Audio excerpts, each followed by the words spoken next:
Hey guys, and welcome to A Gunner Down Under. In today's video we're going to be previewing the FA Cup replay between Hull City and Arsenal. Okay, so moving on from the 2-2 draw at White Hart Lane with 10 men, I think the positive to come from that we can move into the FA Cup match against Hull City away from home is that we had a lot of fight, we had a lot of design, we seemed to have some structure and some game plan to us. It wasn't just passing and this and that. It was, absorb, and then hit them hard on the break. And I want to see more of that in the FA Cup. I'm hopeful that this sort of performance can kickstart the rest of our season and we can go on a bit of a run and potentially, there's 27 points to play for. We're 8 points off top. It's still very realistic, guys. We can still do this. I think the team lineup's going to be basically what we've been seeing in the FA Cup with the Wobie.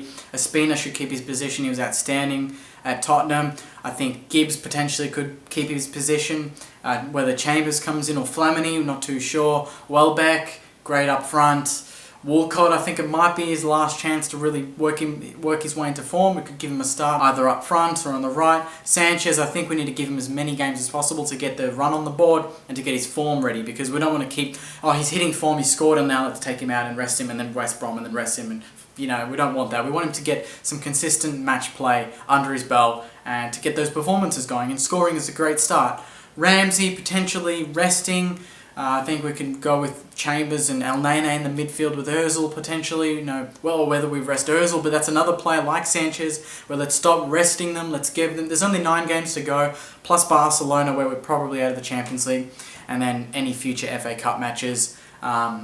There's not many games to go, so let's just go all out. They should be fully fit. We've been resting and rotating for most of this season. This is the time where we've got to get a consistent team on the board. But I think having a Wobie, Campbell, who only played the last 20 minutes at Tottenham, I think that on the bigger scale of things, Premier League is obviously a massive focus for us, but I think now that we're 8 points away from Leicester, this is probably an even bigger focus, the FA Cup, and regaining it for the 3rd year straight would be an outstanding performance. I think that would obviously make the end of season review look a bit better than it should, considering how we've been going in the league lately and we're struggling to get wins on the board and we're 8 points off the pace when we've been favourites for most of the season. We're just not living up to it.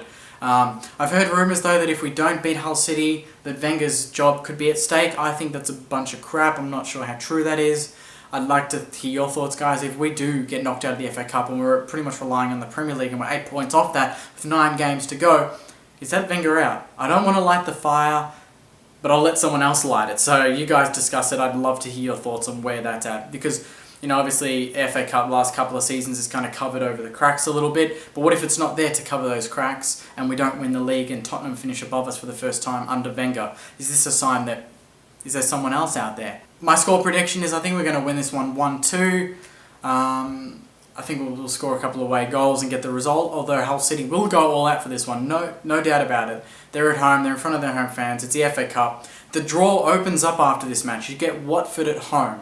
And although they've been doing great jobs in the Premier League, it's a home game, it's a quarter-final, and you're one step away from a semi-final at Wembley again. And we've been performing very well at Wembley the last couple of seasons. So if we can get past Hull City away, the draw opens up and there's every chance that we can make a semi, and then from there anything can happen. Downside is that yes, it will give us more games and distractions from the Premier League, but at the same time, we're here to win trophies, and this is a trophy we've been winning the last couple of seasons, so let's go all out for it. I don't want us to take it easy. I want us to keep a very similar team to the Tottenham game, to the same structure, the same style, and hit them hard, hit them on the break. Don't worry about possession. That's just something we've been terrible at lately. We can't pass the ball, so why not play it as quickly as possible? Less time passing, more time trying to score.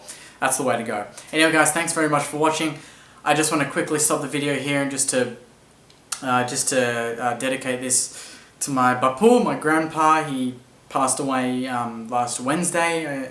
He was a Liverpool supporter and he loved watching Arsenal, and he always used to talk to me about them and just ask me, how's Arsenal going, Jake? And he always used to even stay up late in some of the matches and make me coffee and watch it with me. And he was my sporting buddy, he was my football buddy, and he's gone. And I love you very much, Bapu, and I just want to leave it there. I know it's a bit of a sad ending, but he's a great man and he's gone. So I love you, Bapu, and I miss you. So anyway, guys, thanks very much. Please like, comment, subscribe, and go the Gunners.